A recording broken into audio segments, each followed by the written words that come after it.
মেয়েকে নিয়ে স্কুলে যাওয়ার জন্য বের হয়ে গেলাম। অনেক দিন তো ছুটি কাটানো হয়েছে, এখন আবার সেই আগের ডিউটি শুরু হয়ে গেল, সকাল সকালে স্কুলে যাওয়া।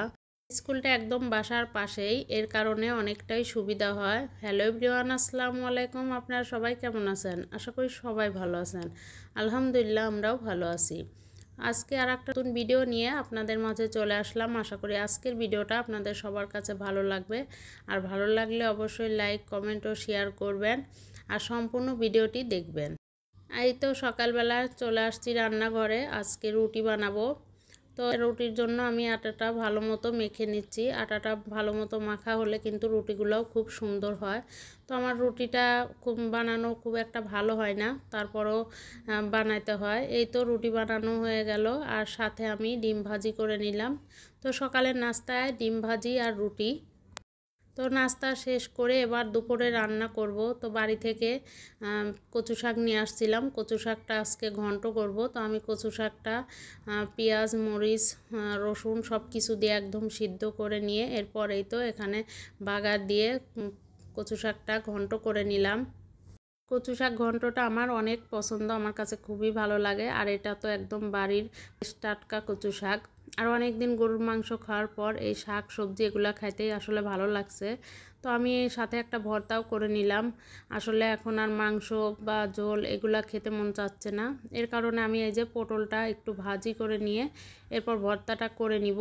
পটলটা এভাবে ভর্তা করলে খেতে অনেক মজা হয়। তো এই তো পটলটাও ভর্তা করে নিলাম।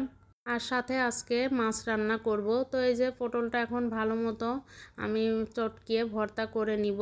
তো পটল ভর্তাটা হয়ে যাওয়ার মাছগুলো ভাজি করে নিব। তো আমি এখানে কড়াইতে পরিমাণ মতো তেল দিয়ে এখন এই তো মাছগুলো দিয়ে দিলাম। একটা একটা করে মাছ দিয়ে ভাজি করে নিব। আর মাছ ভাজি কিন্তু এমনিতে খেতেও অনেক মজা। তো আমি মাছগুলো দিয়ে দিলাম। এবার মাছটা ভাজি করে নিয়ে এরপর সবজি দিয়ে মাছটা রান্না করব। আসলে অনেক দিন রান্না করা নাই, এই কারণে রান্না করতে খুবই আলসেমি লাগছে। অনেক দিন ছুটি কাটানো হলো, মধ্যে রান্না থেকে এরকম ছুটি পেলে কিন্তু বেশ ভালোই। তো এই তো এখন এই যে মাছটা রান্না করে নিব। আমি প্রথমে পেঁয়াজটা তেলে ভেজে নিয়ে এবার মশলাগুলো দিয়ে একটু কষিয়ে নিব।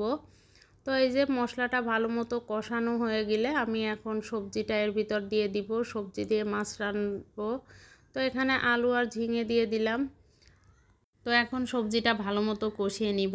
আর অনেক দিন এরকম ঝোল তরকারি খাওয়া হয় না, তো আজকে একটু ঝোল করে মাছটা রান্না করব।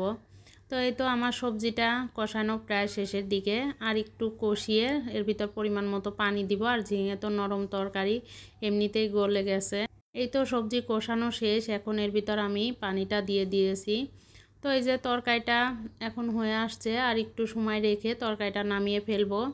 তো এই তো আমার আজকে রুই মাছ দিয়ে তরকারিটা রান্না কেমন হলো অবশ্যই কমেন্ট করে জানাবেন। তো এরপর আর ভিডিও করা হয়নি। তো রাতের বেলা এখন বাড়ি থেকে অনেক দুধ আনা হয়েছিল, তো রাতে একটু জাল করব। গ্রামে কিন্তু দুধের একদমই দাম নাই, আমাদের এলাকাতে দুধ বিক্রি হয় 60 টাকা কেজি করে। তো আর এই ঢাকাতে আমরা 100 টাকা কেজি করে কিনে খাই, তারপরও সেটা ভেজাল। তো এই তো এখন এই তো দুধটা জাল করে নিব। আর এই দুধটা আমাদের গাভীর দুধ, অনেক ঘন দুধটা, খেতেও ভালো লাগে। তো আজকের ভিডিওটা এই পর্যন্তই। সবাই ভালো থাকবেন। আল্লাহ হাফেজ।